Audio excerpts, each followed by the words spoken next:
Welcome to my channel Shweta Ajith. So இன்றைக்கான வீடியோவில் பார்த்தீங்கன்னா ஒரு சூப்பர் ஈஸியான ஒரு சைட் டிஷ் ஃபார் லன்ச் தான் பார்க்க போகிறோம், விச் இஸ் நத்திங் பட் வெண்டைக்காய் ஃப்ரை. அண்ட் இது வந்து சூப்பர் ஈஸியாக வெறும் 3 இன்க்ரீடியன்ட் வச்சே நம்ம வந்து குயிக்காக பண்ணிடலாம். ஸோ அதெல்லாம் என்னென்ன பார்க்க போகிறோம் இந்த வீடியோ தொடர்ந்து பாருங்கள். ஸோ ஃபர்ஸ்ட் வந்து எண்ணெய் நல்லா காஞ்சதுக்கப்புறம் நம்ம வந்து கடுகு ஆட் பண்ணிக்கிறோம்.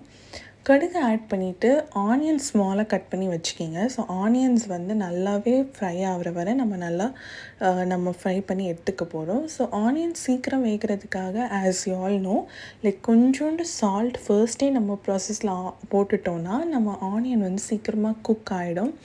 அண்ட் அது குக் ஆகிறது எப்படி தெரியும் பார்த்தீங்கன்னா, கொஞ்சம் ஸ்லைட் ப்ரௌனிஷ் வித் தட் பச்சை வாசனை போகிற மாதிரி நமக்கு ஃபீல் ஆகும். ஸோ அந்த மாதிரி டைம் வந்து we can know okay the onion is perfectly cooked. அப்படிங்கிற ஸ்டேஜில் வந்து நம்ம வந்து அடுத்த இன்க்ரீடியன்ஸ் ஆட் பண்ணிக்கலாம். ஸோ இதில் பார்த்தீங்கன்னா நான் கறி லீவ்ஸை ஆட் பண்ணியிருக்கேன்.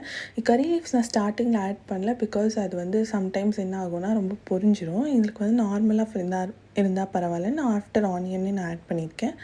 ஸோ இப்போ பார்த்தீங்கன்னா வெண்டைக்காய் வந்து சாப் பண்ணதை ஆட் பண்ணி நல்லாவே சாட்டே பண்ணி எடுத்துக்கிறேன். ஸோ வெண்டைக்காய் பார்த்தீங்கன்னா நம்ம ஃபர்ஸ்ட்டே நல்லா கழுவி எடுத்து அதை தொடச்சி வச்சுக்கணும், ஸோ தட் அந்த ஸ்டிக்கினஸ் இருக்காது. அதுக்கப்புறம் நீங்கள் சாப் பண்ணிவிட்டு நீங்கள் போடுங்க, ஸோ தட் உங்களுக்கு வந்து ஒரு பர்ஃபெக்டான ஒரு ஃப்ரை கிடைக்கும். ஸோ அந்த டெக்னிக் ஃபாலோ பண்ணுங்கள். வெண்டைக்காய் கட் பண்ணுறதுக்கு முன்னே ஒரு வாட்டி அதை வாஷ் பண்ணிவிட்டு அண்ட் தென் அதை வந்து நல்லா நம்ம ஒரு துணி வச்சு தொடச்சி எடுத்துக்கலாம், லைக் ஒரு white cloth or something like that.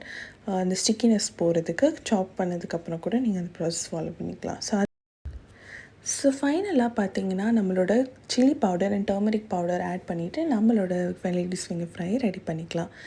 So அவ்வளோதாங்க, சூப்பர் ஈஸியான ஒரு சைட் டிஷ் ரெடி. மறக்காமல் நீ ட்ரை பண்ணி பாருங்கள். Thank you so much.